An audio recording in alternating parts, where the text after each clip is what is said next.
First story. Delusional OP slept with both of her two best friends and still hangs out with them. She wonders why her boyfriend of 4 years is feeling uncomfortable after overhearing her confessing to it and confronting her. I'll be breaking this up into sections, just to keep it all in chronological order. You can scroll down to part Roman 3 for the actual issue with my boyfriend. And I'll have a TLDR at the bottom, because man, this is going to be long. Part 1. The background. Let me start right off with the problem. My two best friends in the world are male, and I've slept with both of them. It's not as bad as it seems though. It's not like I have feelings for either of them. They're both childhood friends whom I've known for years and years, so I love them both with all of my heart. But the thought of being in a relationship with either of them is unfathomable. One of them, we'll call him Rob, is married now. But we had a brief relationship in our senior year of high school. We broke up after less than a year for several reasons.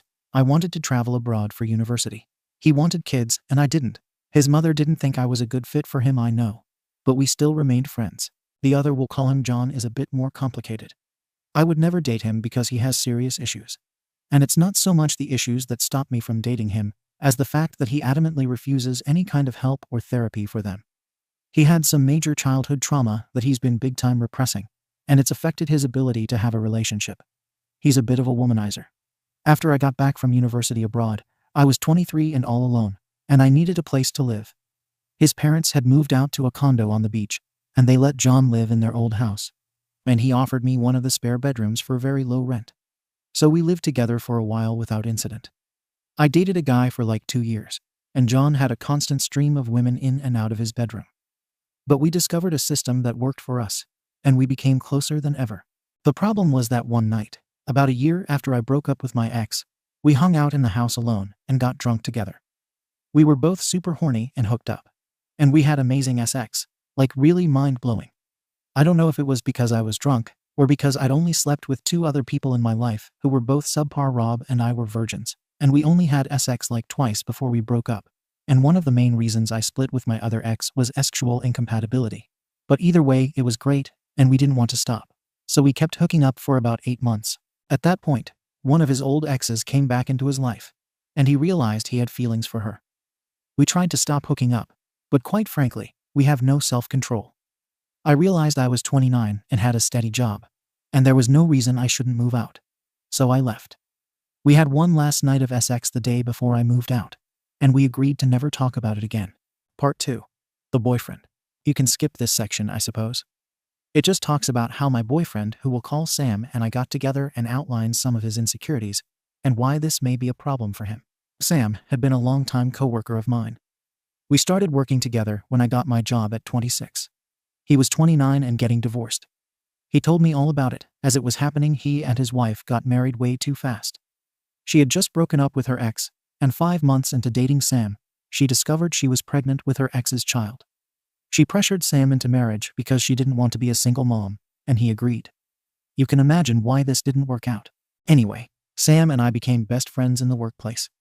He would tell me stories about his divorce, and I would tell him embarrassing childhood stories about Rob and John.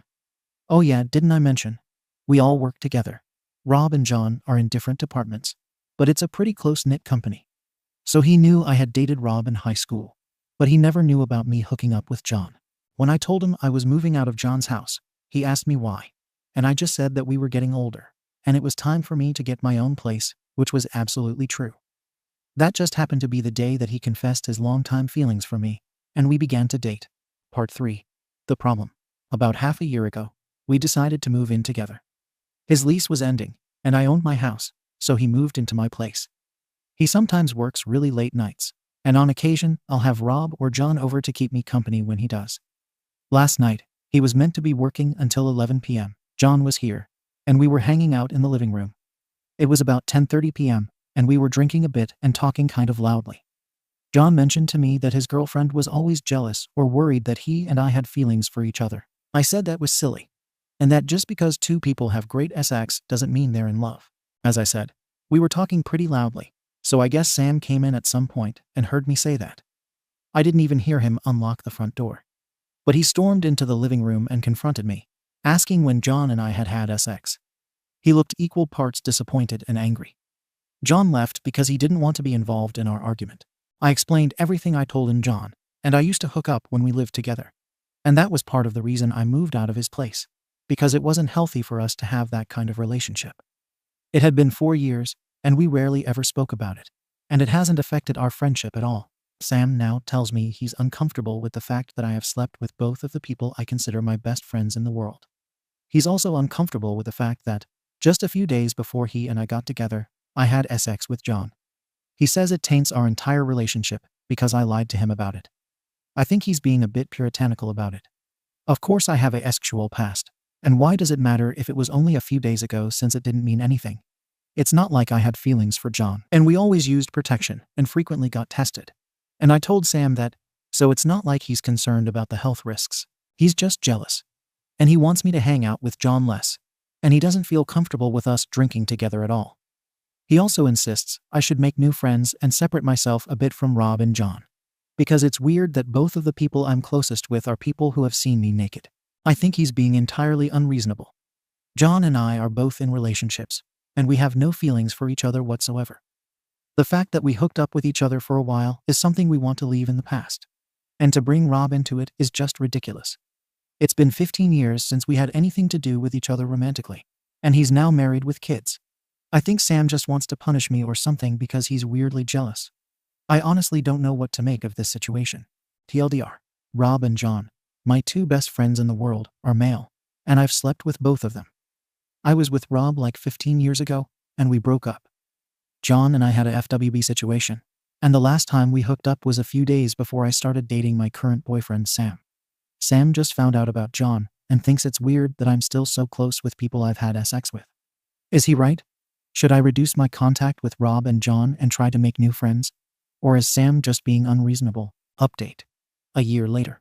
I know it's over a year later, and probably no one remembers this post.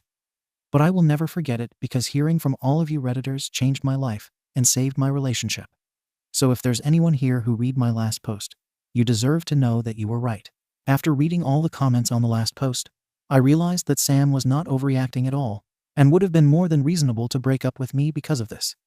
I showed him my post, and we had a long discussion in which I promised I would never hang out with Rob or John alone again. I told him I loved him so much, and that he was the most important person in my life, and I would do anything to gain his trust back, even if he wanted me to stop seeing my friends altogether. He said that wasn't necessary, and he didn't mind if I saw them alone occasionally. He just would prefer if it were in public and not late at night or with alcohol involved. He felt sorry for being judgmental of me, but I told him that he was completely right and my relationship with John was inappropriate. I just needed something like this to make me see it. So we moved past it fairly easily and are actually now married. It was a courthouse wedding on our 5th anniversary, which was very lovely. Now here's the part where everyone was right. After my conversation with Sam, John and I drifted apart a bit. I still hung out with Rob and his wife, but John broke up with his girlfriend, and I no longer felt comfortable being with him alone. So he and I would hang out with Rob, but that happened maybe once or twice a month, where before we would see each other a few times a week. Then, last Thanksgiving, when Sam and I announced we were getting married, John actually left dinner early. He replied shortly to all my messages, didn't return my calls, and barely spoke to me. I didn't see him again until my wedding in December. You can guess where this is going. Thankfully, nothing happened at the wedding, although that would have made for a great screenplay, as someone in a comment on the last post mentioned. It was a small ceremony, just our families, a couple of Sam's friends, Rob, his wife, and John. We went out to a restaurant for a reception dinner, and John seemed withdrawn the entire time. I guessed he was not happy that I was married. So since Sam and I got back from our honeymoon in January, I have seen John maybe twice. Once for Easter and again for Rob's birthday. I've tried to say hi at work, but he always makes an excuse and walks away. He didn't even come to Sam's birthday last month. After that, I decided that I would stop trying to reach out to him, and he could talk to me when he was ready. Last week, he was finally ready. Sam was offered the opportunity to travel abroad for 8 months with his job, and I was invited to come along. We decided to accept it, and I suppose John saw Sam's Facebook post about it, because the next day John sought me out at work. He asked me if I was really leaving the country for 8 months, and when I said yes, he asked why I couldn't stay. I asked why he cared if I stayed when we hadn't really spoken in months. He said, "I'm sorry, never mind," and walked away, but at that point, it was clearer than ever what was really going on. So Sam and I are leaving in September. His job will still be waiting for him when he gets back, but I have decided to find a new one. I'm glad that I'll be out of the country for a bit. I feel really stupid for not having realized that John could have feelings for me. There's never been anything there on my end, so I just assumed it was the same for him since we were able to be roommates in FWB. It seems obvious now. Everyone who commented on my last post was spot on about our relationship not being normal, and I am so glad that Reddit was able to see what I wasn't. I am so deliriously happy to be in love with my husband. I don't even want to think about what would have happened had I not posted here. So thank you all again, and I hope this update is in some way satisfying. TLDR. John had feelings for me for God knows how long. I was a dolt for not seeing it. I don't really spend time with him anymore because I'm now married, and I am extremely grateful to this sub for opening my eyes and probably saving my relationship. Second story. OP's partner's entitled daughter wants a graduation party at OP's house, so she organized it. Now, the daughter demands that OP vacate her own house because she will make her real mom uncomfortable. OP is heartbroken and wants to cancel the party. My longtime partner has been divorced for years. The divorce was acrimonious, and he and his ex-wife do not get along. We've been asked to host their daughter's graduation party at our home because my partner's ex dropped the ball and failed to secure the venue. I spent a week planning the party, making arrangements, and ordering materials to make her vision a reality. A week later, she informed us that my presence would anger her mother, and under no circumstances could I attend the party being held at my home in our shop. I am expected, however, to devote my time and creative talents to making her graduation party beautiful. Wibta, if I refuse to plan, organize, and decorate for this party. Top comment rating and OP's response. Redditor. NTA.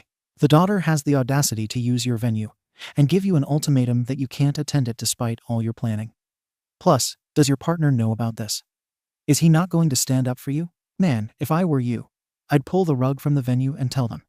If my presence will anger your mother, I'm guessing my house, which contains many of my belongings, will probably irritate her as well. Go find another place.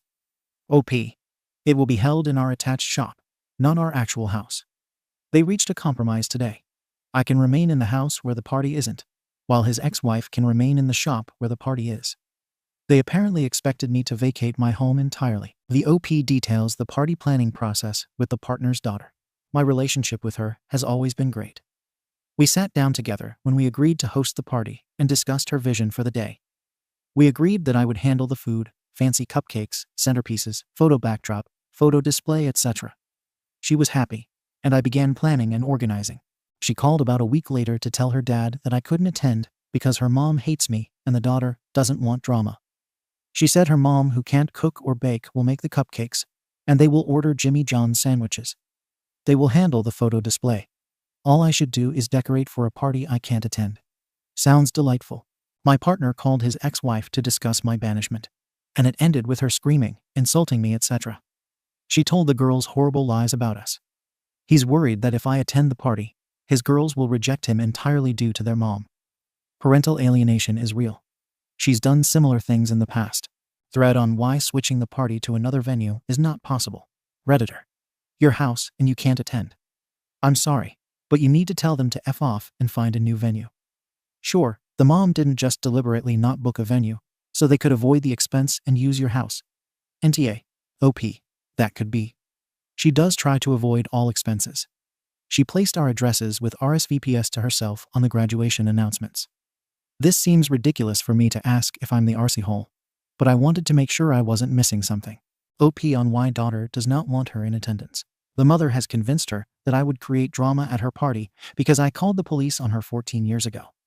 She didn't mention the reason for the call, or the fact that my neighbors had already called the police after asking her to leave multiple times. She made a huge scene in our neighborhood and threatened us. The daughter said, "She's been mean to mom though. She called the cops on her once." There will be more discussions on this. OP explains the incident prompting the police response referenced above. She and her sister made a scene outside of my home, screaming that she would kill me, kick my arse, etc. I didn't take it as a serious threat to my life by any means. She was just having a tantrum, but it disturbed my quaint neighborhood while they were having Labor Day BBQs, and one of them called the police after telling them to leave. I wasn't aware of this call and eventually called the police as well. This was several months after she had filed for divorce. Thread on where partner stands. OP. He is siding with his daughter, who is attempting to avoid drama because her mother isn't adult enough to be in the same room as me. They have been divorced for years, and she's had multiple boyfriends, none of whom were banned from this party. Redditor. Does he not realize the drama he'll have in his own effing home from you for not supporting him? He's not supporting his daughter. They're both enabling his ex at the cost of your feelings. Why are her feelings more important to your husband than your own? OP, he does. I've moved into the guest room. This is a deal breaker for me. He doesn't get to see his kids often thanks to his ex-wife. So he feels he always has to give them everything, because she's told him so many bad things about him. This isn't entirely his fault, but it definitely isn't mine. OP on her and the partner's assets and relationship. Just to clear a few things up. We live together. We spend all nights together and have for many years. We work out of state and live at my place out of state when we are working. I would say the breakdown is probably 65-35, spending more time at his house.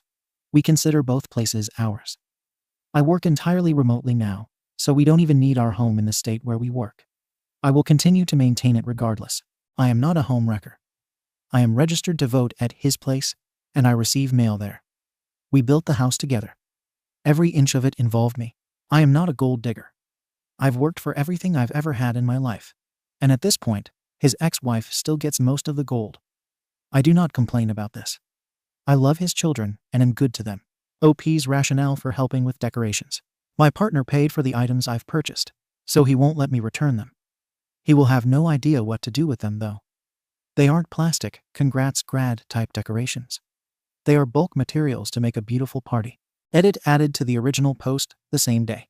In our home, next door to this boring party, all of my best girlfriends and I will be consuming the food I had planned for the party while dressed in LBDs, drinking champagne, and contemplating my future.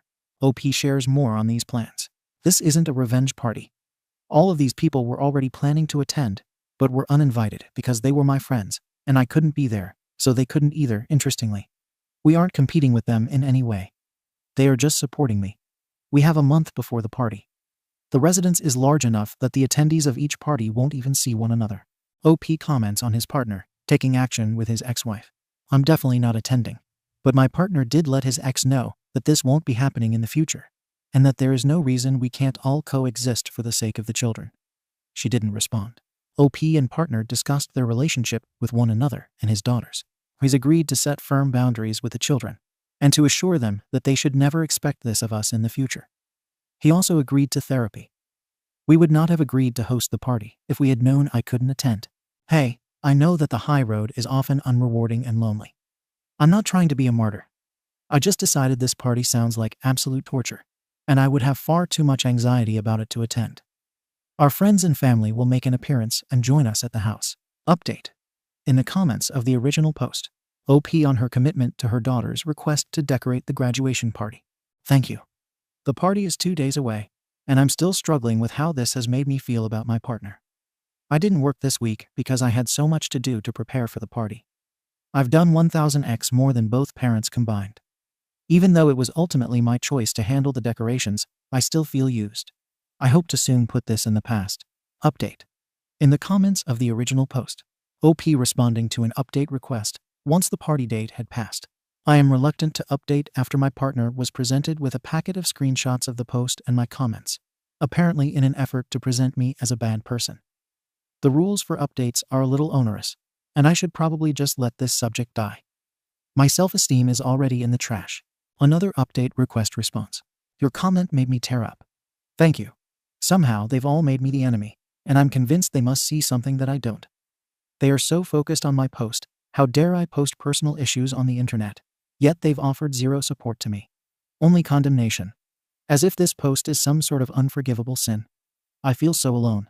My friends and family are supportive, but it's embarrassing to have progressed so little in the last 6 weeks.